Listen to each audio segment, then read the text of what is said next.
ಕರ್ತನಲ್ಲಿ ಪ್ರೀತಿಯ ನನ್ನೆಲ್ಲ ಸಹೋದರ ಸಹೋದರಿಗಳಿಗೆ ಮತ್ತೊಂದು ಆವರ್ತಿ ಆತ್ಮೀಯ ಸ್ವಾಗತ. ತುಮಕೂರು ಬೈಬಲ್ ಫಾಲೋವರ್ಸ್ ಯೂಟ್ಯೂಬ್ ಚಾನಲನ್ನು ನೋಡ್ತಾ ಇರುವಂಥ ಎಲ್ಲರಿಗೂ ಸಹಿತ ಯೇಸು ಕ್ರಿಸ್ತ ನಾಮದಲ್ಲಿ ನಾನು ವಂದಿಸುವನಾಗಿದ್ದೇನೆ.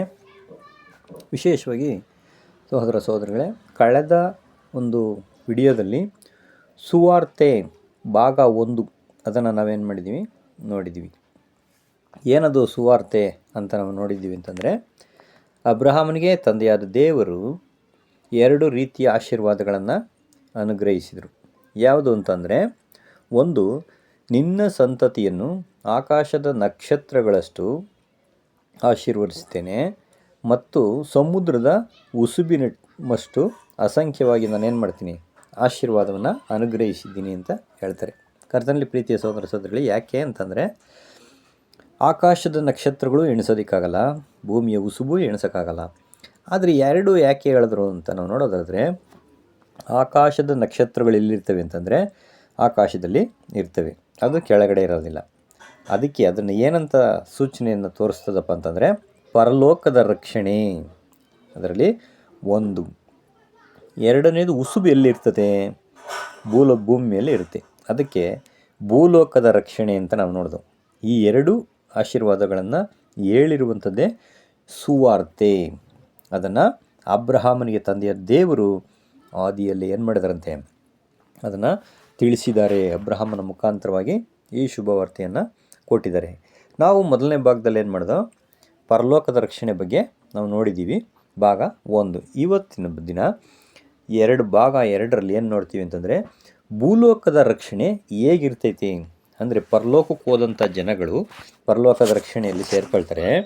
ಹಾಗಾದರೆ ಭೂಮಿ ಮೇಲೆ ಇರ್ತಕ್ಕಂಥ ಜನ, ಅವ್ರಿಗೆ ರಕ್ಷಣೆ ಇಲ್ವಾ ಅಂತ ನಾವು ನೋಡೋದಾದರೆ, ಖಂಡಿತ ದೇವರು ಎಲ್ಲರಿಗೂ ರಕ್ಷಣೆಯನ್ನು ಅನುಗ್ರಹಿಸ್ತಾರೆ. ಆದರೆ ಯಾವ್ಯಾವ ತರಗತಿಯಲ್ಲಿ ಯಾವ್ಯಾವ ರೀತಿಯಲ್ಲಿ ಇರ್ತಾರೆ ಭೂಲೋಕದಲ್ಲಿ ಅಂತಂದರೆ, ಅದ್ಭುತವಾಗಿ ದೇವರು ಯೋಜನೆಯನ್ನು ಮಾಡಿದ್ದಾರೆ. ದೇವರ ಯೋಜನೆಯೇ ಅಷ್ಟು ಉನ್ನತವಾಗಿದೆ. ಎಲ್ಲರಿಗೂ ಕೃಪೆಯನ್ನು ತೋರಿಸಬೇಕೆಂಬುದೇ ಆತನ ಸಂಕಲ್ಪವಾಗಿದೆ. ಆದ್ದರಿಂದ ನಾವು ಇವತ್ತೇನು ಮಾಡೋಣ ನೋಡೋಣ. ಇದು ಹೇಗಿದೆ ಅಂತಂದರೆ, ಸಮಾಧಿಯಲ್ಲಿ ಎಲ್ಲರೂ ಸೇರಿದ್ದಾರೆ. ಅದೇ ಥರ ಸಮಾಧಿಯಿಂದ ಹೆಂಗೆ ಎದ್ದು ಬರ್ತಾರೆ ಅಂತ ನಾವು ನೋಡೋದಾದರೆ, ಯೇಸು ಕ್ರಿಸ್ತರು ಹೇಳ್ತಾರೆ ಯೋಹಾನ 5:28ರಲ್ಲಿ, ಅದಕ್ಕೆ ಆಶ್ಚರ್ಯ ಪಡೋಕೆ ಹೋಗಬೇಡ್ರಿ, ಕೊನೆಯ ಅಂತ್ಯ ದಿನದಲ್ಲಿ ಎಲ್ಲರೂ ಆತನ ಧ್ವನಿಯನ್ನು ಕೇಳಿ ಸಮಾಧಿಯಿಂದ ಎದ್ದು ಹೊರಗೆ ಬರುವಂಥ ಒಂದು ಕಾಲ ಇದೆ, ಆ ಕಾಲ ಬರ್ತತೆ, ಇಷ್ಟಕ್ಕೆ ಆಶ್ಚರ್ಯ ಪಡೋಕೆ ಹೋಗ್ಬೇಡಿ ಅಂತ ಏನು ಮಾಡ್ತಾರೆ ಹೇಳ್ತಾರೆ. ಆದ್ದರಿಂದ ಇವತ್ತು ಆದಾಮನಿಂದ ಎಲ್ಲ ಜನರು ಸತ್ತು ನರಕಕ್ಕೆ ಅಥವಾ ಸ್ವರ್ಗಕ್ಕೆ ಹೋಗಿಲ್ಲ. ಇದು ಸುಳ್ಳು ಬೋಧನೆಗಳು. ಸಮಾಧಿಯಲ್ಲೇ ಇದ್ದಾರೆ, ಅವರು ಸ್ವರ್ಗಕ್ಕೆ ಹೋಗ್ಬಿಟ್ಟಿದ್ರೆ ಅಥವಾ ನರಕಕ್ಕೆ ಹೋಗ್ಬಿಟ್ಟಿದ್ರೆ ಅವ್ರಿಗೆ ಯಾಕೆ ರಕ್ಷಣೆ, ಅವ್ರಿಗೆ ಹೇಗೆ ಪುನರುತ್ಥಾನ ಆಗೋಕ್ಕೆ ಸಾಧ್ಯ? ಹಾಗಾದರೆ ಪುನರುತ್ಥಾನ ಆಗಬೇಕು ಅಂದರೆ ಸಮಾಧಿಯಲ್ಲಿ ಇರಬೇಕು. ಇದು ನಿಜವಾದಂಥ ಬೈಬಲಲ್ಲಿ ಇರುವಂಥ ಸತ್ಯ. ಆದ್ದರಿಂದ ಇಷ್ಟು ದಿನ ಸಮಾಧಿಯಲ್ಲಿದ್ದಾರೆ. ಸೆಕೆಂಡ್ ಕಮ್ಮಿಂಗಲ್ಲಿ ಯೇಸು ಕ್ರಿಸ್ತನ ಧ್ವನಿಯನ್ನು ಕೇಳಿ ಅಂತ್ಯದ ದಿನಗಳಲ್ಲಿ ಏನಾಗ್ತದೆ ಅಂತಂದರೆ, ಆ ಸೌಂಡು ಸತ್ಯವನ್ನು ಕೇಳಿ ಸಮಾಧಿಯಿಂದ ಇದ್ದು ಹೊರಗಡೆ ಬರ್ತಾರೆ ಒಂದು ಟೈಮು. ಅದು ಶೀಘ್ರದಲ್ಲೇ ಇವೆಲ್ಲ ಆಗ್ತಕ್ಕಂಥ ವಿಷಯಗಳು. ಆದ್ದರಿಂದ ಯೆಶಾಯ 26ನೇ ಅಧ್ಯಾಯ 19ರಲ್ಲಿ ಹೇಳ್ತಾರೆ, ಮೃತರಾದ ನಿನ್ನ ಜನರು ಬದುಕುವರು ಅಂತ ಹೇಳ್ತಾರೆ. ಏನಂತಂದರೆ, ನನ್ನವರ ಹೆಣಗಳು ಹೇಳ್ತವೆ, ಧೂಳಿನಲ್ಲಿ ನಿವಾಸಿಗಳೇ ಎಚ್ಚೆತ್ತು ಹರ್ಷಧ್ವನಿಗೈ, ನೀನು ಸುರಿಯುವಂಥ ಇಬ್ಬನಿಯು ಸಸ್ಯಗಳಂತಿವೆ, ಭೂಮಿಯು ಸತ್ತವರನ್ನು ಹೊರಪಡಿಸ್ತತೆ ಎಂಬುದಾಗಿ ಯೆಶಾಯ ಪ್ರವಾದಿ ಏನು ಮಾಡಿದ್ದಾರೆ, ಪ್ರವಾದನೆಯನ್ನು ಮಾಡಿದ್ದಾರೆ ಅಂತ ನಾವು ನೋಡ್ತೀವಿ. ಹಾಗಾದರೆ ನೀನು ಸುರಿಸುವಂಥ ಇಬ್ಬನಿ ಅಂತಂದರೆ ಜೀವ, ಅದು ಬೆಳಕು ಕೊಡುವಂಥದ್ದು. ಇದೇ 1000 ವರ್ಷದಲ್ಲಿ ಆಗ್ತಕ್ಕಂಥ ಒಂದು ಪ್ರಥಮವಾಗಿ ಆಗುವಂಥ ಒಂದು ವಿಷಯಗಳು. ಯೋಬ 14:14-15ರಲ್ಲಿ, ಒಬ್ಬ ಮನುಷ್ಯನು ಸತ್ತು ಪುನಃ ಬದುಕಾನೆ, ನನಗೆ ನೇಮಕ ಮಾಡಿದ ಸಮಯದ ದಿನಗಳೆಲ್ಲ ನನಗೆ ಬದಲು ಬರುವವರೆಗೆ ನಾನೇನು ಮಾಡ್ತೀನಿ, ಕಾದುಕೊಂಡಿರ್ತೀನಿ ಅಂತ ಹೇಳ್ತಾರೆ. ಹಾಗಂದರೆ ಯೇಸು ಸ್ವಾಮಿ ನೀನು ಕೂಗಿದಾಗ ನಾನು ಉತ್ತರ ಕೊಡ್ತೀನಿ, ಎದ್ದು ಬರ್ತೀನಿ ಅಂತ ಹೇಳ್ತಾ ಇದ್ದಾರೆ ಇಲ್ಲಿ. ಹಾಗಾದರೆ ಎಷ್ಟು ಕ್ಲಿಯರಾಗಿ ವಾಕ್ಯ ನಮಗೆ ಸ್ಪಷ್ಟಪಡಿಸುತ್ತದೆ. ಎಲ್ಲರೂ ಸಮಾಧಿಯಲ್ಲಿದ್ದಾರೆ. ಕ್ರಿಸ್ತನ ಧ್ವನಿಯನ್ನು ಕೇಳ್ಬಿಟ್ಟು ಏನು ಮಾಡ್ತಾರೆ, ಎಲ್ಲರೂ ಆ ಟೈಮ್ ತನಕ ನಾನು ವೆಯ್ಟ್ ಮಾಡ್ತೀನಿ, ನಿನ್ನ ಧ್ವನಿ ಕೇಳಿದ ತಕ್ಷಣ ನಾನು ಎದ್ದು ಹೊರಗಡೆ ಬರ್ತೀನಿ ಎಂಬುದಾಗಿ ಹೇಳ್ತಾರೆ. ಕೀರ್ತನೆ 99ರಲ್ಲಿ 3ನೇ ವಚನದಲ್ಲಿ ಹೇಳ್ತಾರೆ ಅವರು, ಮನುಷ್ಯರೇ ಸಾಯಿರಿ ಎಂದು ಆಜ್ಞಾಪಿಸಿ ಅವರನ್ನು ಪುನಃ ಮಣ್ಣಿಗೆ ನೀನು ಸೇರಿಸ್ತೀಯಾ. 1000 ವರ್ಷಗಳು ನಿನ್ನ ದೃಷ್ಟಿಯಲ್ಲಿ ಗತಿಸಿ ಹೋದ ನೆನ್ನೆಯ ದಿನದಂತೆಯೂ ರಾತ್ರಿಯ ಜಾವದಂತೆಯೂ ಇದೆ ಅಂತ ಹೇಳ್ತಾರೆ. ಹಂಗಾರೆ ಏನಪ್ಪ ಅಂತಂದರೆ, ದೇವರ ದೃಷ್ಟಿಯಲ್ಲಿ ಒಂದು ದಿನ ಒಂದು ರಾತ್ರಿ ಜಾವದ ಥರ ಅಂತ ಹೇಳ್ತಾರೆ ನೋಡಿ. ಹಂಗಾರೆ ಅವ್ರಿಗೆ ಒಂದು ದಿನ 1000 ವರ್ಷ ಒಂದೇ ಒಂದು ದಿನದ ಥರ ಅಥವಾ ರಾತ್ರಿ ಜಾವದ ಥರ ಅಂತ ಹೇಳ್ತಾರೆ. ಹಂಗಾರೆ ಎಷ್ಟು ಕ್ಲಿಯರಾಗಿ ಹೇಳ್ತಾರೆ ಇಲ್ಲಿ. ದೇವರಿಗೆ ಅದೆಲ್ಲ ಒಂದು ಫ್ಯಾಕ್ಷನ್ ಆಫ್ ಮೂಮೆಂಟ್, ಒಂದು ಸೆಕೆಂಡ್ ಇದ್ದಂಗೆ. ಇವೆಲ್ಲ 1000 ವರ್ಷಗಳು ಮನುಷ್ಯ ಕುಲ ಸತ್ತು ಸಮಾಧಿಯಲ್ಲಿದ್ದಾರೆ. ಯಾವ ರೀತಿಯಲ್ಲಿ ಅವ್ರನ್ನ ಎಬ್ಬರಿಸ್ತಾರಿದ್ರೆ, ಅವರು 1000 ವರ್ಷದ ಹಿಂದೆ ಸತ್ತಿದ್ರು, ಅವ್ರು ಹೆಂಗೆ ಎದ್ದೇಳ್ತಾರೆ ಅಂತಂದರೆ, ನಿನ್ನೆ ನಾನು ಸತ್ತೋದ್ನೇನೋ ಅನ್ನೋ ಥರ ಅವ್ರಿಗೆ ಆಗಿರುತ್ತದೆ. ಅಥವಾ ದೇವ್ರ ದೃಷ್ಟಿನಲ್ಲೂ ಅದು ಹಾಗೆ ಇರುತ್ತೆ. ಎಷ್ಟೋ 1000 ವರ್ಷ ಆಗೋಯ್ತು ಅಂತ ದೇವರು ಮರ್ತಿಲ್ಲ. ಆದ್ದರಿಂದ ಅವರಿಗೆ ಮಣ್ಣಿಗೆ ಸೇರಿಸಿದ್ದಾರೆ, ಅವ್ರನ್ನ ಪುನಃ ಸಮಾಧಾನದಿಂದ ಸಂತೋಷದಿಂದ ಎದ್ದು ಬರ್ತಾರೆ ಅಂತ ಯೆಶಾಯ ಪ್ರವಾದಿ 35:10ರಲ್ಲಿ, ಯೆಹೋವನು ವಿಮೋಚಿಸಿದವರು ಅವ್ರು ಹೆಂಗೆ ಬರ್ತಾರಪ್ಪ ಅಂದರೆ ಸಂತೋಷದಿಂದ ಹಿಂದಿರುಗಿ ಬರ್ತಾರೆ. ಅವ್ರು ಬಿಡುಗಡೆ ಮಾಡಿದಂಥವ್ರು, ಅವರು ಪುನರುತ್ಥಾನ ಮಾಡಿದಂಥವ್ರು. ದೇವರು ಮಣ್ಣಿನಲ್ಲಿದ್ದಂಥವ್ರನ್ನ ತಿರುಗಿಸಿ ಎಬ್ಬಿಸಿದಾಗ ಅವರು ಸಂತೋಷದಿಂದ ಎದ್ದು ಬರ್ತಾರಂತೆ. ಅಯ್ಯೋ, ನಾನು ಸತ್ತೋಗ್ಬಿಟ್ಟಿದ್ನಲ್ಲ, ನನ್ನ ಮರಣದಲ್ಲಿ ನಾನು ಹೋಗ್ಬಿಟ್ಟಿದ್ದೆ ಇದುವರೆಗೂ, ನನ್ನನ್ನು ಎಬ್ಬರಿಸ್ಬಿಟ್ರು ದೇವರು ಅಂದ್ಬಿಟ್ಟು ಸಂತೋಷದಿಂದ ಅವರು ಎದ್ದು ಬರ್ತಾರೆ ದೇವರ ರಾಜ್ಯದಲ್ಲಿ ಅಂತ ಹೇಳ್ತಾರೆ. ಪ್ರಕಟಣೆ 21:4ರಲ್ಲಿ ಅವ್ರು ಬರೀತಾರೆ ಯೋಹಾನರು, ಅವರ ಕಣ್ಣೀರನ್ನೆಲ್ಲ ಒರೆಸ್ಬಿಡ್ತಾರೆ. ದುಃಖ ಕಷ್ಟ ಇಲ್ಲ ಅಲ್ಲಿ, ಮರಣನೂ ಇಲ್ಲ, ಗೋಳಾಟನೂ ಇಲ್ಲ ಅಲ್ಲಿ. ಆ ಥರ ಸಿಚುವೇಶನ್ ಬರುತ್ತೆ ಅಂತ ಹೇಳ್ತಾರೆ. ಯೋಬ 33:24-25ರಲ್ಲಿ, ಒಂದು ವೇಳೆ ದೇವರು ಅವರಿಗೆ ಆ ಮನುಷ್ಯನಿಗೆ ಈಡು ಕೊಟ್ಟು ಮೆಚ್ಚಿದರೆ ದೇವರು ಅವನ ದೇಹ ಬಾಲ್ಯಕ್ಕಿಂತಲೂ ಕೋಮಲವಾಗಿರ್ತದೆ ಅಂದರೆ ಪುನರುತ್ಥಾನ ಯಾವ ರೀತಿಯಲ್ಲಿ ದೇವರು ಎಬ್ಬರಿಸ್ತಾರೆ ಸಮಾಧಿಯಿಂದ ಅಂತಂದರೆ, ಅವನು 70-80 ವರ್ಷದಲ್ಲಿ ಸತ್ತೋಗ್ಬಿಟ್ಟಿದ್ರೆ ಅವರು ಅದೇ ಏಜಲ್ಲಿ ಏನಾಗ್ತಾರಂತೆ, ಎದ್ದು ಪುನರುತ್ಥಾನ ಆಗ್ತಾರೆ ಅಂತ ಸತ್ಯವೇದ ನಮಗೆ ಹೇಳ್ತದೆ. ಹೆಂಗೆ ಅಂತಂದರೆ, ಅವರು ಮತ್ತೆ ಅವನು ಎಳೆಯ ದಿನಗಳನ್ನು ಅನುಭವಿಸುವಂತೆ ಮಾಡ್ತೀನಿ ನಾನು ಅಂತ ಹೇಳ್ತಾರೆ. ಉದಾಹರಣೆಗೆ 80 ವರ್ಷದಲ್ಲಿ ಸತ್ತೋಗ್ಬಿಟ್ಟಿದ್ರೆ ಎದ್ದು ಬರುವಾಗ 70 ವರ್ಷ 60 ವರ್ಷ ಹೀಗೆ ಬರ್ತಾ ಬರ್ತಾ ಅವನ ಆಯುಸ್ಸು ಎಷ್ಟಕ್ಕಾಗುತ್ತಪ್ಪ ಅಂದರೆ 30 ವರ್ಷಕ್ಕೆ ಬಂದು ನಿಲ್ಲುತ್ತೆ. ಇದೇ ಮನುಷ್ಯನ ಪರಿಪೂರ್ಣವಾದಂಥ ಹಂತ. ಯಾಕೆಂದರೆ ಆ ಹಂತದಲ್ಲಿ ಆದಾಮನನ್ನು ಸೃಷ್ಟಿ ಮಾಡಿದ್ದು, ಯೇಸು ಕ್ರಿಸ್ತು ದೀಕ್ಷಾ ಸ್ನಾನ ತಗೊಂಡಿದ್ದು 30ನೇ ವಯಸ್ಸಿನಲ್ಲಿ ಅಂತ ನಾವು ನೋಡ್ತೀವಿ. ಹಾಗೆ ದೇವದರ್ಶನ ಗುಡಾರ ಸೇವೆ ಮಾಡೋದಕ್ಕೆ ದೇವರು ನೇಮಿಸಿರುವಂಥ ವಯಸ್ಸು 30ರಿಂದ 50 ಒಳಗಡೆ ಇರಬೇಕು ಅಂತ ಏನು ಮಾಡಿದ್ದಾರೆ, ನೇಮಿಸಿದ್ದಾರೆ. ಹೀಗೆ ಅವ್ರ ದೇಹ ಬರ್ತಾ ಬರ್ತಾ ಮಗುವಿನ ದೇಹದಂತೆ ಮೃದುವಾಗಿರ್ತದೆ. ಆದಾಮನು ಸೃಷ್ಟಿ ಮಾಡಿದಾಗ ಸುಂದರವಾಗಿದ್ದರು. ಎಲ್ಲರ ದೇಹಗಳನ್ನು ದೇವರು ಏನು ಮಾಡ್ತಾರೆ, ಇದೇ ರೀತಿಯಲ್ಲಿ ಕೊಡ್ತಾರೆ. ಮೊದಲನೇ ಲೋಕದಲ್ಲಿ ಹೇಗೆ ಇದ್ದರು, ಅದಕ್ಕೆ ದೇವದೂತರು ಮರಳಾಗಿದ್ದದ್ದು ಅಂತ ನಾವು ನೋಡ್ತೀವಿ. ಈಗ ಪುನರುತ್ಥಾನದಲ್ಲಿ ಯಾರ್ಯಾರು ಬರ್ತಾರೆ, ನಮಗೊಂದು ಡೌಟು ಅಲ್ಲವರ. ಎಲ್ಲರೂ ಬರ್ತಾರೆ ಅಂತ ವಾಕ್ಯ ಹೇಳ್ತೈತಿ. ಒಳ್ಳೆಯವರು ಕೆಟ್ಟವರು ಎಲ್ಲ ಎದ್ದು ಬರ್ತಾರೆ. ಬೈಬಲ್ನಲ್ಲಿ ಕೆಲವ್ರನ್ನ ತುಂಬ ಕೆಟ್ಟವರು ಅಂತ ಹೇಳಿದ್ದಾರೆ. ಯಾರನ್ನಂದರೆ, ಮತ್ತಾಯ 11:23-24ರಲ್ಲಿ, ಎಲ್ಲೋ ಕಪರ್ನೌಮಿ, ನೀನು ಪರಲೋಕಕ್ಕೆ ಏರಿಸಲ್ಪಡ್ತೀಯ, ಪಾತಾಳಕ್ಕೆ ಇಳಿಯಲ್ಪಟ್ಬಿಡ್ತೀ. ನಿನ್ನಲ್ಲಿ ನಡೆದಂಥ ಒಂದು ಕಾರ್ಯಗಳು ಸೋದೋಮ್ ಗೋಮೋರ್ ಪಟ್ಟಣದಲ್ಲಿ ಏನಾದರೂ ನಡೆದುಬಿಟ್ಟಿದ್ರೆ ಅದು ಇಂದಿನವರೆಗೂ ಉಳಿತಿತ್ತು. ಆದರೆ ನ್ಯಾಯ ವಿಚಾರಣೆ ದಿನದಲ್ಲಿ ನಿನ್ನ ಗತಿ ಸೋದೋಮ್ ಗತಿಗಿಂತ ಮೇಲಾಗಿರ್ತೈತೆ ಅಂತಂದರೆ, ಅಂದರೆ ಇಸ್ರಾಯೇಲ್ರನ್ನ ಸೋದೋಮ್ ಪಟ್ಟಣ ಗೋಮೋರ್ ಪಟ್ಟಣದ ಜನಗಿಂತ ತುಂಬ ಕೆಟ್ಟವರು ಅಂತ ಹೇಳ್ತಾರೆ. ಹಾಗಾದರೆ ಯೋಚನೆ ಮಾಡಿರಿ, ಇವರೇ ಎದ್ದು ಬರ್ತಾರೆ ಅಂತಂದರೆ ಸೋದೋಮ್ ಗೋಮೋರ್ ಪಟ್ಟಣದ ಜನಗಳು ಎದ್ದು ಬರೋದಿಲ್ವಾ? ಹಂಗಂದರೆ ಅರ್ಥ ಏನಪ್ಪ ಅಂದರೆ, ಇಲ್ಲಿ ಮನುಷ್ಯರನ್ನು ಎಲ್ಲ ಕೆಟ್ಟವರು, ಒಳ್ಳೆಯವರು, ಕುಡಿಕರು, ಕೊಲೆಗಾರರು, ಪ್ರತಿಯೊಬ್ಬರು, ಬಿನ್ ಲ್ಯಾಡನ್ ಆಗ್ಬೋದು ಅಥವಾ ವೀರಪ್ಪನ್ ಆಗ್ಬೋದು, ಈ ರೀತಿ ಹಿಟ್ಲರ್ ಆಗ್ಬೋದು, ಪ್ರತಿಯೊಬ್ಬರು ಕೆಟ್ಟವರು ಸಹಿತ ಏನು ಮಾಡ್ತಾರೆ, ಎದ್ದು ಬರ್ತಾರೆ ಅಂತ ನಾವು ನೋಡ್ತೀವಿ. ಹಾಗಾದರೆ ರೋಮ 11:20 ಅನ್ಯ ಜನಾಂಗ ದೇವರ ರಾಜ್ಯದಲ್ಲಿ ಸೇರಿದ ಮೇಲೆ ಇಸ್ರಾಯೇಲ್ ಜನವೆಲ್ಲ ರಕ್ಷಣೆ ಹೊಂದ್ಬಿಡ್ತದೆ ಅಂತ ಹೇಳ್ತಾರೆ. ಹಂಗಾದರೆ ಇಸ್ರಾಯೇಲ್ ಜನರಿಗೆ ಮೊದಲು ರಕ್ಷಣೆ ಇದೆ. ಹಾಗಾದರೆ ಸೋದೋಮ್ ಗೊಮೋರಕ್ಕಿಲ್ವಾ ಅಂತಂದರೆ ಸೋದೋಮ್ ಗೊಮೋರಕ್ಕೂ ಖಂಡಿತ ರಕ್ಷಣೆ ಕೊಡ್ತಾರೆ ಅಂತ ಯೆಹೆಜ್ಕೇಲ 16:55 ಆಗಲೇ ಹೇಳ್ತಾರೆ.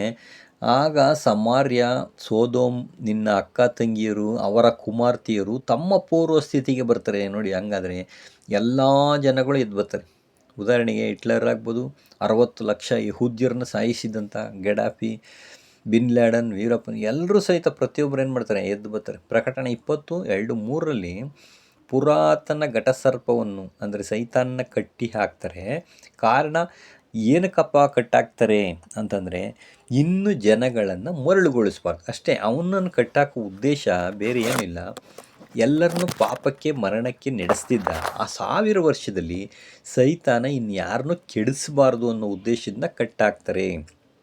ಕಟ್ಟಾಕಿದ್ಮೇಲೆ ಎಲ್ಲರೂ ಎದ್ದು ಬಂದಾಗ ಯಾರೂ ಪಾಪದ ಕಡೆಗೆ ಮುಖ ಮಾಡೋದಿಲ್ಲ, ಎಲ್ಲರೂ ಒಳ್ಳೆಯ ಸ್ಥಿತಿಗೆ ಬರಬೇಕು ಅನ್ನುವಂಥದ್ದು ದೇವರ ಆಲೋಚನೆ, ಸಂಕಲ್ಪ ಆಗಿದೆ. ಆದರೆ ಈಗ ಮರಳುಗೊಳಿಸ್ತಾ ಇದ್ದಾನೆ. 1000 ವರ್ಷದಲ್ಲಿ ಅವನು ಇರಲ್ಲ. ಅದಕ್ಕೋಸ್ಕರ ಅಲ್ಲಿ ಎಲ್ಲರಿಗೂ ಸತ್ಯವನ್ನು ಕೊಟ್ಟಾಗ ಎಲ್ಲರೂ ಸತ್ಯವನ್ನು ಏನು ಮಾಡ್ತಾರೆ, ಸ್ವೀಕಾರ ಮಾಡ್ತಾರೆ. ಯೆಶಾಯ 29:18 ನಾವು ನೋಡ್ತೀವಿ, ಆ ದಿನದಲ್ಲಿ ಕಿವುಡರು ಶಾಸ್ತ್ರದ ಮಾತುಗಳನ್ನು ಕೇಳುವರು, ಮೊಬ್ಬು ಕತ್ತಲಲ್ಲೂ ಕುರುಡರ ಕಣ್ಣು ಕಾಣುವುದು. ನೋಡ್ರಿ ಏನು ಹೇಳ್ತಾರೆ, ಕಿವುಡರು ಅಂತಂದರೆ ಯಾರಪ್ಪ ಅಂದರೆ ಈಗ ಕಿವಿ ಇದ್ದು ಕೇಳದೆ ಇರ್ತಕ್ಕಂಥ ಸ್ಥಿತಿಯಲ್ಲಿ ಇರ್ತಕ್ಕಂಥವ್ರಿಗೆ ಕಿವುಡರು. ಕುರುಡರು ಯಾರು ಅಂದರೆ ಕಣ್ಣಿದೆ, ಸತ್ಯ ಏನಾಗ್ತಾ ಇಲ್ಲ ಅವ್ರಿಗೆ, ಕಾಣಿಸ್ತಾ ಇಲ್ಲ.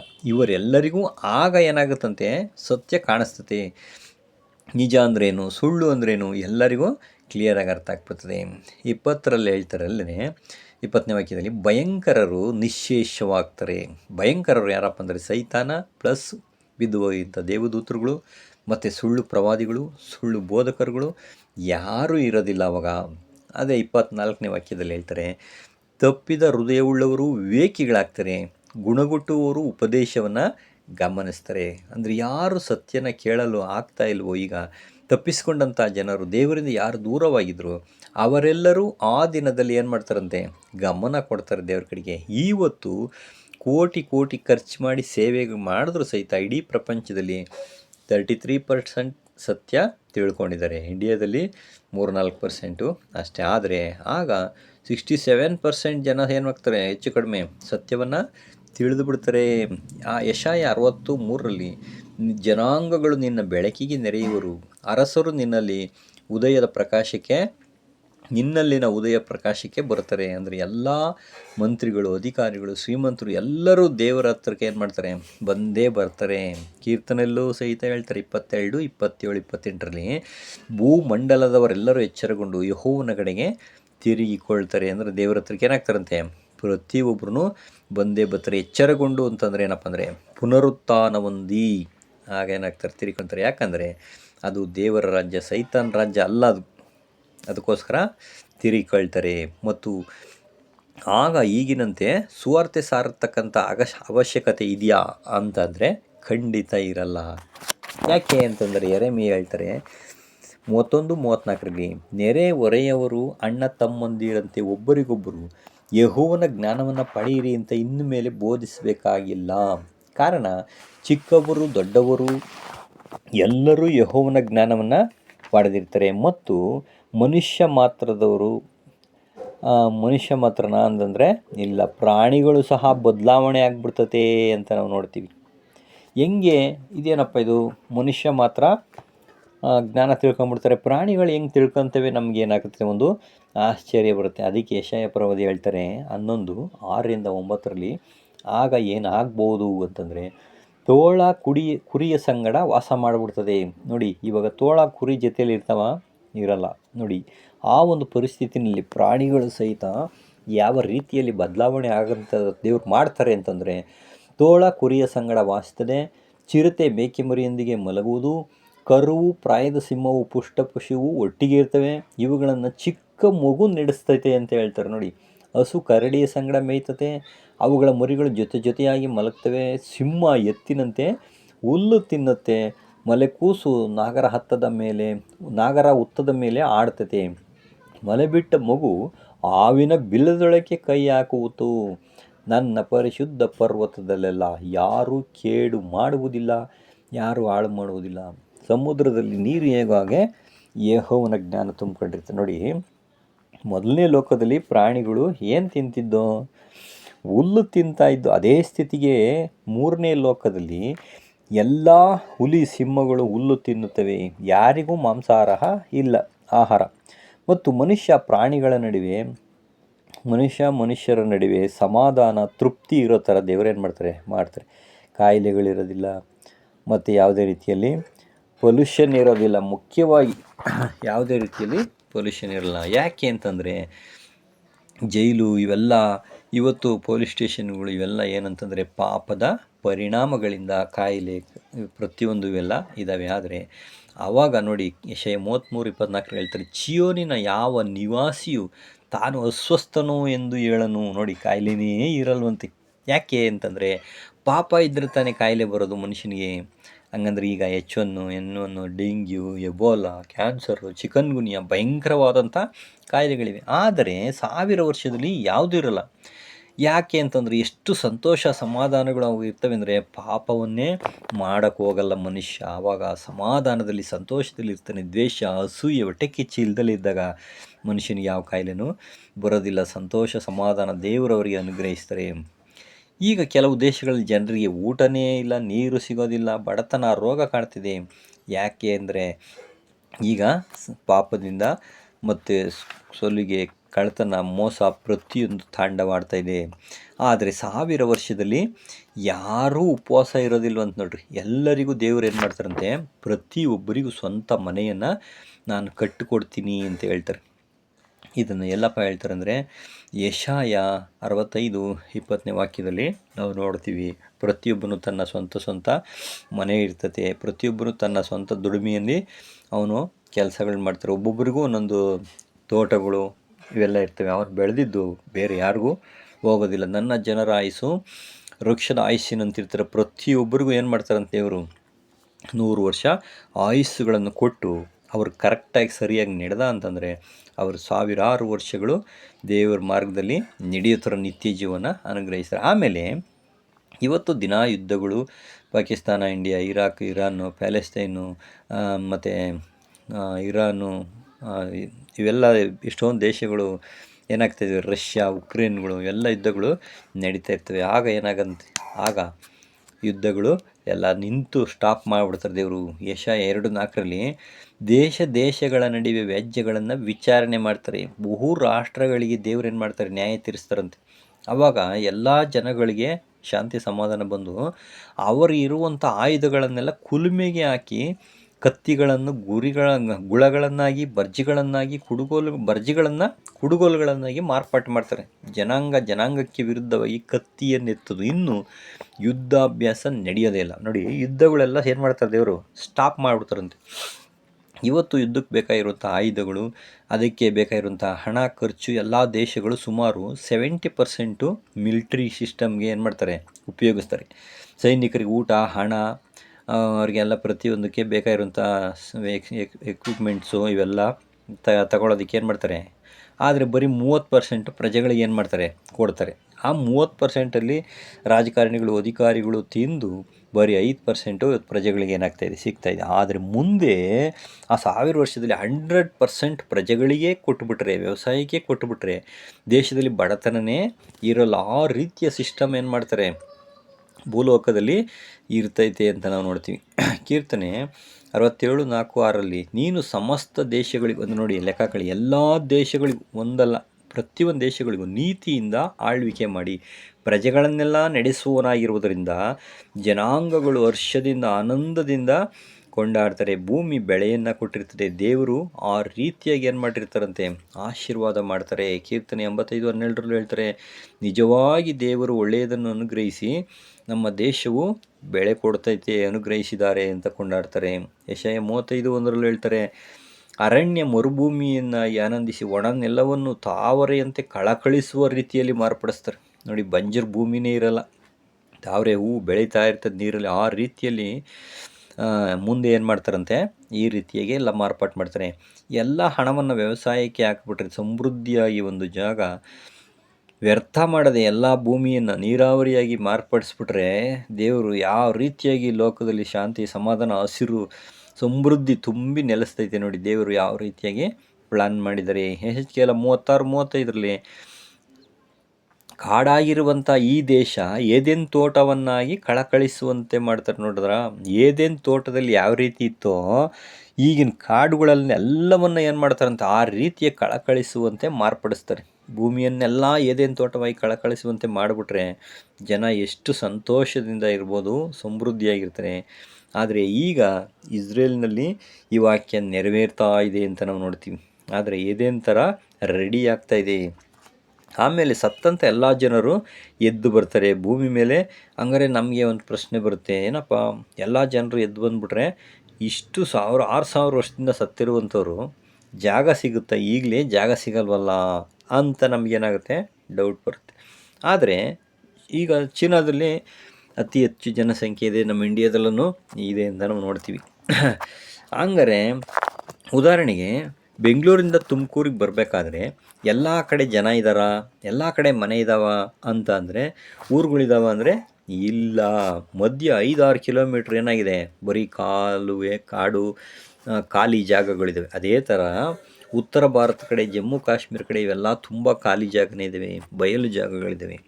ಹಂಗಾರೆ ಎಲ್ಲ ದೇಶಗಳಲ್ಲೂ ಇದೇ ಥರ ಇದೆ, ತುಂಬ ಇದೆ. ಇದನ್ನು ಜನ ನಿವಾಸಕ್ಕಾಗಿ ಸಿದ್ಧ ಮಾಡ್ತಾ ಇದ್ದಾರೆ. ಜನಸಂಖ್ಯೆ ಎಷ್ಟಿದೆ ಅಂದರೆ ಆದಾಮನಿಂದ ಇಲ್ಲಿಯವರೆಗೆ ಸುಮಾರು 6,000 ವರ್ಷಗಳಲ್ಲಿ ಅಂದಾಜು 100 ವರ್ಷಕ್ಕೆ 4 ತಲೆಮಾರು ಅಂತಂದರೆ ಬದುಕುವರು 25 ವರ್ಷಕ್ಕೆ ಒಂದು ಜನಾಂಗ ಅಂತ ಲೆಕ್ಕ ಹಾಕಿದ್ರೆ 6,000 ವರ್ಷಕ್ಕೆ ಎಷ್ಟಾಗ್ಬೋದಪ್ಪ ಅಂದರೆ 6,000 / 25 240 ಜನಾಂಗ. ಆದಾಮನಿಂದ ಕ್ರಿಸ್ತನವರೆಗೆ ನಾವು ನೋಡ್ತೀವಿ 240, ಅದಕ್ಕಿಂತ ಹೆಚ್ಚು ಬರೋಕ್ಕೆ ಸಾಧ್ಯನೇ ಇಲ್ಲ. ಈಗಿನ ಜನಸಂಖ್ಯೆ 6 ಬಿಲಿಯನ್ ಇದೆ. ಟೋಟಲ್ ಇದನ್ನು 240ರಿಂದ ಭಾಗಿಸಿದ್ರೆ 1,440 ಬಿಲಿಯನ್ಸ್. ಇಷ್ಟು ಜನಾಂಗ ಆದಾಮ್ನಿಂದ ಕ್ರಿಸ್ತನ ಸೆಕೆಂಡ್ ಕಮಿಂಗ್ವರೆಗೆ ಆಗ್ತೈತಿ. ಮೊದಲನೇ ಲೋಕದಲ್ಲಿ ಅಷ್ಟು ಜನ ಇರಲಿಲ್ಲ. ಆದರೆ ಈಗ 1 ಮತ್ತು 2ನೇ ಲೋಕದಲ್ಲಿ ಸೇರಿಸಿದ್ರೆ ಭೂಮಿ ಮೇಲೆ ನಿಲ್ಲಕ್ಕೆ ಜಾಗ ಆಯಿತಾ ಅಂತ ನಮಗೇನಾಗುತ್ತೆ, ಡೌಟ್ ಬರುತ್ತೆ. ಆದರೆ ನೋಡಿ ಏನು ಹೇಳ್ತಾರೆ, 1 ಮೀಟ್ರ್ ಉದ್ದ 1 ಮೀಟ್ರ್ ಅಗಲ ಜಾಗದಲ್ಲಿ ಉದಾಹರಣೆಗೆ ಎಷ್ಟು ಜನ ನಿಲ್ಬೋದು ಅಂತಂದರೆ 4 ಜನ ನಿಂತ್ಕೊಳ್ಬೋದು.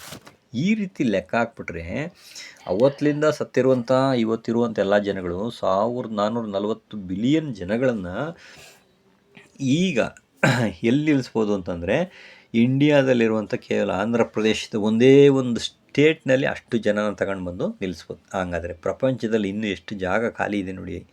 ಆದಿಕಾಂಡ 1:28 ಹೇಳ್ತಾರೆ, ಯೆಹೋವನು ನೀವು ಭೂಮಿಯಲ್ಲೆಲ್ಲ ತುಂಬಿ ಅದನ್ನು ವಶ ಮಾಡಿಕೊಳ್ಳ್ರಿ. ಇಲ್ಲಿ ನೀವು ಭೂಮಿಯಲ್ಲಿ ತುಂಬಿ ಹೋಗ್ತೀರಾ ಅಂತ ಹೇಳಲಿಲ್ಲ, ಆದರೆ ಎಷ್ಟು ಬೇಕೋ ಅಷ್ಟು ಹೆಚ್ಚಿಸ್ತಾರೆ. ಹೆಚ್ಚಿದಾಗ ಹೇಗಾದರೂ ಮಾಡಿ ನಿಲ್ಲಿಸ್ತಾರೆ. ಆದ್ದರಿಂದ ಆದಾಮನಲ್ಲಿ ಹೆಂಗೆ ಸತ್ರು ಹಾಗೆ ಕ್ರಿಸ್ತನಲ್ಲಿ ಎಲ್ಲರನ್ನೂ ಎಬ್ಬಿಸ್ತಾರೆ. ಆದರೆ ಆ 1000 ವರ್ಷದಲ್ಲಿ ದೇವರು ಜನಸಂಖ್ಯೆ ಹೆಚ್ಚಾಗದ ರೀತಿಯಲ್ಲಿ ಸ್ಟಾಪ್ ಮಾಡ್ತಾರೆ. ಅದನ್ನು ನಾವು ನೆಕ್ಸ್ಟ್ ಪಾಠಗಳಲ್ಲಿ ನಾವೇನು ಮಾಡೋಣ, ಮುಂದೆ ನಾವು ನೋಡೋಣ. ಕ್ರಿಸ್ತನಲ್ಲಿ ಯಾವಾಗ ಜೀವಿಸಲು ಶುರು ಮಾಡ್ತಾರೋ ಆಗಲೇ ಆದಾಮ್ನಲ್ಲಿ ಯಾರಿಗೂ ಮರಣ ಬರೋದಿಲ್ಲ. 1,000 ವರ್ಷದ ಕೊನೆಯ ತನಕ ಅಷ್ಟೇ ಜನ ಇರ್ತಾರೆ. ಆದ್ದರಿಂದ ಪುನರುತ್ಥಾನ ಆದಮೇಲೆ ಮನುಷ್ಯರಿಗೆ ಒಬ್ಬೊಬ್ಬರಿಗೂ 1 ಎಕರೆ ಜಮೀನು ಕೊಡ್ತಾರೆ. ಉದಾಹರಣೆಗೆ ಅಷ್ಟೇ. ಹಾಗಾದರೆ ಒಂದು ಕುಟುಂಬಕ್ಕೆ 4 ಜನ ಅಂದರೆ 4 ಎಕರೆ, 5 ಜನ 5 ಎಕರೆ ಸಿಗುತ್ತೆ. ಹೀಗೆ ಅವರವರಿಗೇ ಒಂದೊಂದು ಏರಿಯಾ ಅಂತ ಹೆಸರು ಕೊಡ್ಬೋದು. ಉದಾಹರಣೆಗೆ ಈಗ ಶಾಂತಿನಗರ, ರಾಜಾಜಿನಗರ ಇದ್ದಂಗೆ ಮುಂದೆ ನಮ್ಮನ್ನು ಹೆಸರು ಇಡ್ಬೋದು. ಸ್ವಂತ ಮನೆ, ಸ್ವಂತ ತೋಟ, ಲೇಔಟ್ ಎಲ್ಲ ಕೊಡ್ತಾರೆ ಅಂತ ಯೆಶಾಯ 65, 21, 22 ನಾವು ನೋಡಿದ್ದೀವಿ. ಹಂಗಾರೆ ಬಾಡಿಗೆ ಮನೆಯೂ ಇಲ್ಲ, ಲೀಸ್ಗೂ ಇಲ್ಲ, ಪ್ರತಿಯೊಬ್ಬರಿಗೂ ಮಾರಂಗೂ ಇಲ್ಲ, ಕೊಳ್ಳಂಗೂ ಇಲ್ಲ. ತಾವು ಬೆಳೆದಿದ್ದು ತಾವೇ ತಿನ್ಬೋದು. ಯಾವ ರೀತಿಯಲ್ಲಿ ದೇವರು ಅದ್ಭುತವಾಗಿ ನಡೆಸ್ತಾರೆ ಅನ್ನೋದು ನೋಡಿ. ಕೀರ್ತನೆ 37:11 ದೀನರು ದೇಶವನ್ನು ಅನುಭವಿಸ್ತಾರೆ. ಯೆಶಾಯ 32:16 ಹೇಳ್ತಾರೆ, ನ್ಯಾಯವು ಅಡವಿಯಲ್ಲಿ ನೆಲೆಗೊಳ್ಳುತ್ತದೆ, ಧರ್ಮವು ತೋಟದಲ್ಲಿ ಇದ್ದೇ ಇರ್ತದೆ. ಹಿಂಗೆ ನೋಡಿ, ಅವರಿಗೆ ಭಯನೇ ಇರಲ್ಲ. ಕಳ್ಳಕಾಕರ ಭಯ ಇರಲ್ಲ, ಸೈತಾನ್ ಭಯ ಇಲ್ಲ, ಪ್ರಾಣಿಗಳ ಭಯ ಇಲ್ಲ, ಯಾವುದೂ ಕೇಡು ಮಾಡಲ್ಲ. ಹೀಗೆ ನಿರ್ಭಯವಾದ ನಿಲಯ, ಮನೆ, ಶಾಂತಿ, ನೆಮ್ಮದಿಯಿಂದ ಏನಾಗ್ತದಂತೆ ಇರ್ತಾರೆ ಜನಗಳು. ಆಗ ಅವರಿಗೆ ಒಂದು ಪಾರ್ಟಿ ಔತಣವನ್ನು ದೇವರೇನು ಮಾಡ್ತಾರಂತೆ, ಕೊಡ್ತೀನಿ ನಾನು ಎಲ್ಲ ಜನಗಳಿಗೂ ಭೂಲೋಕದಲ್ಲಿ ಅಂತ ಹೇಳ್ತಾರೆ. ನೋಡಿ ಯೆಶಾಯ 25:6-9 ಇದಲ್ಲದೆ ಸೇನಾಧೀಶ್ವರನಾದ ಯೆಹೋವನು ಈ ಪರ್ವತದಲ್ಲಿ ಸಕಲ ಜನಾಂಗಗಳಿಗೂ ಸಾರವತ್ತಾದ ಮೃಷ್ಟಾನ್ನದಿಂದಲೂ ಮಡ್ಡಿಗಟ್ಟಿದ ಮೇಲೆ ಶೋಧಿಸಿದ ದ್ರಾಕ್ಷಾರಸದಿಂದಲೂ ಕೂಡಿದ ಔತಣವನ್ನು ಅಡಿ ಮಾಡ್ತೀನಿ. ನೋಡಿ ಈ ರೀತಿಯಾಗಿ ಆತನ ರಾಜ್ಯದಲ್ಲಿ ಬೆಟ್ಟ ಅಂದರೆ ದೇವರ ರಾಜ್ಯ, ಅವ್ರ ರಾಜ್ಯದಲ್ಲಿ ಏನು ಮಾಡ್ತಾರಂತೆ, ಎಲ್ಲರಿಗೂ ಔತಣವನ್ನು. 7ರಲ್ಲಿ ಸಮಸ್ತ ಜನಾಂಗಗಳಿಗೂ ಮುಸುಕಿರುವ ಮುಸುಕನ್ನು, ಸಕಲ ದೇಶೀಯರ ಮೇಲೆ ಹಾಕಿರುವ ಮುಸುಕನ್ನು, ಅಂದರೆ ಸೈತಾನು ಎಲ್ಲರ ಕಣ್ಣನ್ನು ಏನು ಮಾಡಿದ್ದಾರೆ, ಮಂಕು ಮಾಡಿದ್ದಾನೆ. ಅದನ್ನು ಈ 1000 ವರ್ಷದಲ್ಲಿ ನಾನೇನು ಮಾಡ್ತೀನಿ, ತೆಗೆದು ಬಿಸಾಕ್ಬಿಡ್ತೀನಿ. 8ರಲ್ಲಿ ಹೇಳ್ತಾರಲ್ಲೇ, ಮರಣವನ್ನು ಶಾಶ್ವತವಾಗಿ ನಿರ್ಮೂಲ ಮಾಡಿಬಿಡ್ತೀನಿ, ಎಲ್ಲರ ಕಣ್ಣೀರನ್ನು ಒರೆಸಿ ನನ್ನ ಪ್ರಜೆಯ ಅವಮಾನವನ್ನು ನನ್ನ ಭೂಮಂಡಲದಿಂದಲೇ ತೆಗೆದುಹಾಕ್ಬಿಡ್ತೀನಿ. 9ನೇ ವಾಕ್ಯದಲ್ಲಿ ಹೇಳ್ತಾರೆ, ಈತನೇ ನಮ್ಮ ದೇವರು, ನಮ್ಮನ್ನು ರಕ್ಷಿಸಲಿ, ಈತನನ್ನೇ ನಿರೀಕ್ಷಿಸಿಕೊಂಡಿದ್ದೇವೆ ಅಂತ ಅವಾಗ ಇಡೀ ಲೋಕ ಹೇಳ್ತದಂತೆ. ಅಂದರೆ ಇವತ್ತು ಆ ಒಂದು ದೇವರು ದೊಡ್ಡವರು, ಈ ದೇವರು ದೊಡ್ಡವರು ಅಂದ್ಬಿಟ್ಟು ಏನು ಮಾಡ್ತಾಯಿದ್ದಾರೆ, ಎಲ್ಲರೂ ಅವರು ಧರ್ಮ ಶ್ರೇಷ್ಠ, ಈ ಧರ್ಮ ಶ್ರೇಷ್ಠ, ನನ್ನ ದುಡ್ಡು, ನನ್ನ ಆಸ್ತಿ, ನನ್ನ ಬಂಧು ಬಳಗ, ಗಂಡ ಹೆಂಡತಿ ರಕ್ಷಣೆ ಮಾಡ್ತಾರೆ, ನನ್ನ ಆಸ್ತಿ, ನನ್ನ ಬ್ಯಾಂಕ್ ಬ್ಯಾಲೆನ್ಸ್ ರಕ್ಷಿಸ್ತದೆ ಅಂದ್ಬಿಟ್ಟು ಏನು ಮಾಡ್ತಾರೆ, ವ್ಯರ್ಥವಾದ ದೇವರುಗಳ ಮೇಲೆ, ವ್ಯರ್ಥವಾದ ವಸ್ತುಗಳ ಮೇಲೆ ನಂಬಿಕೆಯನ್ನು ಇಟ್ಟಿದ್ದಾರೆ. ಇದು ಯಾವುದೂ ರಕ್ಷಿಸಲ್ಲ ಅಂತ ಆವಾಗ ಗೊತ್ತಾಗುತ್ತೆ ಈತನೇ ನಿಜವಾದ ದೇವರು ಅಂತ. ಎಲ್ಲರೂ ಆ ದೇವರನ್ನ ಆರಾಧನೆ ಮಾಡುವಂಥ ದಿನ ಬರುತ್ತೆ. ಆ ರೀತಿ ದೇವರು ಆತ್ಮಿಕ ಕಣ್ಣು, ಕಿವಿ, ಹೃದಯವನ್ನು ತೆರೆದು ತಿಳಿದುಕೊಳ್ಳುವಂತೆ ಮಾಡ್ತಾರೆ. ಹೀಗೆ ಯೇಸು ಕ್ರಿಸ್ತರು 1000 ವರ್ಷದಲ್ಲಿ ನಿಧಾನವಾಗಿ ಪರಿಪೂರ್ಣ ಹಂತಕ್ಕೆ ಎಲ್ಲರನ್ನು ತಂದು ನಿಲ್ಲಿಸ್ತಾರೆ. ಆದಾಮನು ಕಳೆದುಕೊಂಡಿದ್ದಂಥ ಎಲ್ಲವನ್ನ ವಾಪಸ್ ಅವರಿಗೆ ಕೊಡ್ತಾರೆ. ಅದೇ ದೇವರ ರಾಜ್ಯ. ಅದಕ್ಕೆ ಯೇಸು ಕ್ರಿಸ್ತರು ನಾವಿವತ್ತು ಪ್ರಾರ್ಥನೆಯಲ್ಲಿ ನಿನ್ನ ರಾಜ್ಯ ಬರಲಿ, ನಿನ್ನ ಚಿತ್ತ ಪರಲೋಕದಲ್ಲಿ ನೆರವೇರೋ ಪ್ರಕಾರ ಭೂಲೋಕದಲ್ಲಿ ನೆರವೇರಲಿ ಅಂತ ತಂದೆಯಾದ ದೇವ್ರಿಗೆ ನಾವೇನು ಮಾಡ್ತೀವಿ, ಬೇಡ್ಕೊಳ್ರಿ ಅಂತ ನಮಗೆ ಅದನ್ನೇ ಹೇಳ್ಕೊಟ್ಟಿದ್ದು. ಆದರೆ ಈ ರೀತಿ ದೇವ್ರ ಪ್ಲ್ಯಾನ್ ಇರೋವಂಥದ್ದು. ಇದನ್ನು ಬಿಟ್ಟು ಇಲ್ಲ, ದೇವ್ರ ಕ್ರಿಶ್ಚಿಯಾನಿಟಿಯನ್ನು ಮಾತ್ರ ಪರಲೋಕಕ್ಕೆ ಕರ್ಕೊಂಡು ಹೋಗ್ತಾರೆ, ಪಾಪಿಗಳು ದ್ರೋಹಿಗಳನ್ನು ನರಕಕ್ಕೆ ಹಾಕ್ತಾರೆ ಅನ್ನುವಂಥದ್ದು ಬೈಬಲಲ್ಲಿ ದೇವರು ಪ್ಲ್ಯಾನ್ ಮಾಡಿ ಇಟ್ಟಿಲ್ಲ. ಭೂಮಿಯನ್ನು ನಾಶ ಮಾಡ್ತೀನಿ ಅಂತಲೂ ಹೇಳಿಲ್ಲ. ಇದು ಬೈಬಲ್ಗೆ ವಿರುದ್ಧವಾದಂಥ ದುರ್ಬೋಧನೆಗಳು ಅಂತ ನಾವು ಹೇಳ್ಬೋದು. ಯೆಶಾಯ 45:18 ಹೇಳ್ತಾರೆ, ಆಕಾಶವನ್ನು ಶೂನ್ಯ ಸ್ಥಾನವನ್ನಾಗಿ ಮಾಡದೆ ಅದನ್ನು, ಆಕಾಶವನ್ನು, ಭೂಮಿಯನ್ನು, ಪ್ರತಿಯೊಂದನ್ನು ಜನ ನಿವಾಸಕ್ಕಾಗಿ ನಾನು ಸೃಷ್ಟಿ ಮಾಡಿರೋದು ಅಂತ ಹೇಳ್ತಾರೆ. ಆದ್ದರಿಂದ ದೇವರು ಸ್ವಲ್ಪ ಜನ ಮಾತ್ರ ದೇವರ ಕುಟುಂಬವಾಗಿ ಕ್ರಿಸ್ತನ ಜೊತೆ ಆಳ್ವಿಕೆ ಮಾಡೋದಕ್ಕೆ ಕರೆದಿದ್ದಾರೆ. ಜನರೆಲ್ಲ ಭೂಲೋಕದಲ್ಲಿಯೇ ಇರಬೇಕು, ಇಲ್ಲಿ ದೇವರ ರಾಜ್ಯವನ್ನು ಸ್ಥಾಪನೆ ಮಾಡಬೇಕು ಅನ್ನೋಂಥದ್ದು ದೇವರ ಪ್ಲಾನ್. ಕೀರ್ತನೆ 115:16 ಪರಲೋಕ ಯೆಹೋವನದು, ಭೂಲೋಕವನ್ನು ನರಸಂತಾನಕ್ಕೆ ಕೊಟ್ಟಿದ್ದಾರೆ. ನೋಡಿ, ಕ್ಲಿಯರಾಗಿ ಹೇಳ್ತೀನಿ. ಪ್ರಕಟಣೆ 21:3 ಇದಲ್ಲದೆ ಸಿಂಹಾಸನದೊಳಗಿಂದ ಒಂದು ಶಬ್ದವನ್ನು ನಾನು ಕೇಳಿದೆನು. ನೋಡಿ, ದೇವರ ನಿವಾಸವು ಅದರಲ್ಲಿ ಮನುಷ್ಯರಲ್ಲಿ ಅದೇ. ದೇವರ ನಿವಾಸ ಎಲ್ಲಿದೆ ಅಂದರೆ ಮನುಷ್ಯರ ಹೃದಯದಲ್ಲಿ. ಆದ್ದರಿಂದ ದೇವರು ಮನುಷ್ಯರಲ್ಲಿ ವಾಸ ಮಾಡೋದಕ್ಕೆ ಇಷ್ಟಪಡ್ತಾರೆ. ನಾವೇ ದೇವಾಲಯ ಆಗಬೇಕು ಅನ್ನೋಂಥದ್ದು. ಹಾಗಾದರೆ ದೇವರು ಮನುಷ್ಯರನ್ನ ಅಳಿಸಿ ಏನು ಪ್ರಯೋಜನ? ಹೀಗೆ ಮನುಷ್ಯರನ್ನ ಕಣ್ಣೀರನ್ನ ಒರೆಸ್ತೀನಿ ನಾನು. ಇನ್ನು ದುಃಖ ಇಲ್ಲ, ಕಣ್ಣೀರಿಲ್ಲ, ಮರಣ ಇಲ್ಲ, ಕತ್ಲೆ ಇಲ್ಲ, ಹಸುವೆ ಇಲ್ಲ, ಗೋಳಾಟ ಇಲ್ಲ, ಮೊದಲಿದ್ದೆಲ್ಲ ಹೊರಟೋಗ್ಬಿಡ್ತು, ಈಗ ನಾನು ಹೊಸದು ಮಾಡ್ತೀನಿ, ಎಲ್ಲವನ್ನು ಹೊಸದು ಮಾಡ್ತೀನಿ ಅಂತ ಹೇಳ್ತಾರೆ. ಪ್ರಕಟಣೆ 22:5 ಇನ್ನೂ ರಾತ್ರಿ ಇಲ್ಲ, ದೀಪದ ಬೆಳಕು ಇರೋದಿಲ್ಲ, ಕರ್ತನಾದ ಯೆಹೋವನೇ ಅವರಿಗೆ ಬೆಳಕು ಕೊಡ್ತಾರೆ, ಈಗ ಯುಗಾಂತರಗಳಲ್ಲಿ ಆಳ್ತೀರ ನೀವು ಅಂತ ಹೇಳ್ಬಿಟ್ರು. ನೋಡಿ, ರಾತ್ರಿ ಅಂದ್ರೇನು, ಸೂರ್ಯ ಇಲ್ಲ ಅಂದ್ರೇನು, ದೀಪ ಇಲ್ಲ ಅಂದ್ರೇನು, ಇವೆಲ್ಲ ಸಿಂಬಾಲಿಕ್ ಭಾಷೆಯಲ್ಲಿ ಇವೆ. ರಾತ್ರಿ ಅಂದರೆ 6000 ವರ್ಷಗಳು ಪಾಪದ ರಾತ್ರಿ, ಇದೆಲ್ಲ ಅಷ್ಟೇ. ಮಾಮೂಲಿ ರಾತ್ರಿ ಹೇಗಿರ್ತದೆ ಅಂದರೆ, ದೀಪ ಅಂತಂದರೆ ಏನಂಗಂದರೆ ಅಂದರೆ ದೇವರ ವಾಕ್ಯ. ಅಂದರೆ 1000 ವರ್ಷದಲ್ಲಿ ಬೈಬಲ್ಲು ಬೇಕಿರಲ್ಲ. ಏಕೆಂದರೆ ಎಲ್ಲರ ಹೃದಯದಲ್ಲಿ ಅದನ್ನು ಬರೆದು ಮಡಗ್ಬಿಡ್ತಾರೆ. ಅಂದರೆ ಓದಿ, ಧ್ಯಾನಿಸಿ, ಜ್ಞಾಪಿಸ್ಕೊಂಡು ನಡೀಬೇಕು. ಸೂರ್ಯ ಇರಲ್ಲ ಅಂದರೆ ಯೇಸು ಕ್ರಿಸ್ತನು 1000 ವರ್ಷ ಆದಮೇಲೆ ಆತನು ಆಳಬೇಕಾದಂಥ ಅವಶ್ಯಕತೆ ಇಲ್ಲ. ಯಾಕಂದರೆ ಪರಿಪೂರ್ಣವಾಗಿ ಭೂಮಿಯನ್ನು ತಂದು ಮನುಷ್ಯರಿಗೆ ಕೊಟ್ಟ ಮೇಲೆ ಆ ಮನುಷ್ಯನೇ ಭೂಮಿಯ ಮೇಲೆ ಸದಾಕಾಲ ಆಳ್ತಾನೆ. ಯಾರ ಮೇಲೆ ಅಂದರೆ ಗಿಡ, ಮರ, ಕ್ರಿಮಿ, ಕೀಟ, ಪ್ರಾಣಿ, ಪಕ್ಷಿಗಳ ಮೇಲೆ, ಮನುಷ್ಯರ ಮೇಲೆ ಅಲ್ಲ. ನೋಡಿ, ಚೆನ್ನಾಗಿ ಅದು ಅರ್ಥ ಮಾಡ್ಕೊಳ್ಬೇಕು. ಇದು 1000 ವರ್ಷದಲ್ಲಿ ನೆರವೇರುತ್ತೆ. ಮತ್ತಾಯ 5:17-18 ಮೋಶೆಯ ಧರ್ಮಶಾಸ್ತ್ರವನ್ನು ನೋಡಿ ಅನುಸರಿಸಬೇಕು, ಮೋಶೆ ಧರ್ಮಶಾಸ್ತ್ರವನ್ನು ನಾನು ತೆಗೆದಾಕಕ್ಕೆ ಬಂದಿಲ್ಲ, ನಾನು ಅದನ್ನು ನೆರವೇರಿಸೋದಕ್ಕೆ ನಾನು ಬಂದಿದ್ದೀನಿ, ಇದರೊಳಗಿನ ಒಂದು ಸೊನ್ನೆನೂ ನಾನು ಬಿಡಲ್ಲ ಅಂತ ಏನು ಮಾಡ್ತಾರೆ ಯೇಸು ಕ್ರಿಸ್ತರು ಹೇಳಿದ್ದಾರೆ. ಆದ್ದರಿಂದ ಕ್ರಿಸ್ತನು ಎಲ್ಲವನ್ನು ನೆರವೇರಿಸಿ ಆಕಾಶ ಭೂಮಿ, ಎರಡನೇ ಆಕಾಶ ಭೂಮಿ ನಾಶ ಆಗುತ್ತೆ, ಆದರೆ ಧರ್ಮಶಾಸ್ತ್ರ ಯಾವತ್ತೂ ನಾಶ ಆಗಲ್ಲ, ಇದು ಒಂದು ಚುಕ್ಕೆನೂ ಅಳಿಸಿ ಹೋಗಲ್ಲ, ಇದೆಲ್ಲ ನೆರವೇರಬೇಕು ಅಂತ ಹೇಳ್ಬಿಟ್ಟಿದ್ದಾರೆ. ಇದೆಲ್ಲ ಇಲ್ಲದೆ ಹೋದರೆ ಅಬ್ರಹಾಮನಿಗೆ ಕೊಟ್ಟಂಥ ಆಶೀರ್ವಾದ ಏನಾಗ್ಬಿಡ್ತದೆ, ಸುಳ್ಳಾಗ್ಬಿಡ್ತಿ. ಅಂದರೆ ಅದರಿಂದ ಸುವಾರ್ತೆ ಅಂದರೆ ಕ್ರಿಸ್ತನು ಬಂದರು ಅನ್ನೋದು ಮಾತ್ರ ಅಲ್ಲ ಸುವಾರ್ತೆ. ಯಾಕೆ ದೇವದೂತರು ಆಗಿ ಹೇಳಿದರು ಅಂದರೆ, ಈ ಒಡಂಬಡಿಕೆ ನೆರವೇರಬೇಕಾದ್ರೆ ಕ್ರಿಸ್ತನು ಬರಬೇಕಾಗಿತ್ತು, ಅದು ಎಲ್ಲ ಜನಾಂಗಗಳಿಗೂ ಸಂತೋಷವನ್ನು ಉಂಟು ಮಾಡಲೇಬೇಕಿತ್ತು. ಆದ್ದರಿಂದ ಆತ ಹುಟ್ಟಿ ಸತ್ತು ತಿರುಗಿ ಮತ್ತೆ ಬಂದು ಸಮಸ್ತವನ್ನು ಸರಿ ಮಾಡಬೇಕಾಯಿತು. ಆದ್ದರಿಂದ ಈ ಮೊದಲು ಸುವಾರ್ತೆ ದೇವರು ಅಬ್ರಹಾಮನಿಗೆ ಹೇಳಿದರು, ನಾವು ಈ ಸುವಾರ್ತೆಯನ್ನು ಎಷ್ಟೋ ಜನರಿಗೆ ಹೇಳ್ತಾ ಇದ್ದೀವಿ. ಇದೇ ಗುಡ್ ನ್ಯೂಸ್ ಅಂದರೆ ಸುವಾರ್ತೆ ಅನ್ನೋದು. ಕರ್ತನಲ್ಲಿ ಪ್ರೀತಿಯ ಸಹೋದರ ಸಹೋದರಿಗಳು, ಎಷ್ಟು ಅದ್ಭುತವಾದಂಥ ಒಂದು ಸಂದೇಶವನ್ನು ಬೈಬಲಲ್ಲಿ ಅಡಗಿಸಿಟ್ಟಿದ್ದಾರೆ ದೇವರು. ಇದು ಎಲ್ಲರಿಗೂ ಶುಭವಾರ್ತೆ. ಇದು ಏನಂದರೆ ಭೂಲೋಕದ ಆಶೀರ್ವಾದ, ಪರಲೋಕದ ಆಶೀರ್ವಾದಗಳು ಇದ್ದಾವೆ, ಹೆದರ್ಕೊಂಬೇಡಿ ಅನ್ನುವಂಥದ್ದು ಈ ಶುಭವಾರ್ತೆ. ಇಂಥ ಒಂದು ಪಾಠವನ್ನು ಕೊಟ್ಟಿದ್ದಕ್ಕಾಗಿ ದೇವರಿಗೂ ಯೇಸು ಕ್ರಿಸ್ತರಿಗೂ ನಾವು ಪ್ರೀತಿಯಿಂದ ಕೃತಜ್ಞತೆಯನ್ನು ಸಲ್ಲಿಸೋಣ. ಆಮೇನ್. ಎಲ್ಲರಿಗೂ ತಾಳ್ಮೆಯಿಂದ ಕೇಳಿದೆ. ನಿಮ್ಮೆಲ್ಲರಿಗೂ ವಂದನೆಗಳು.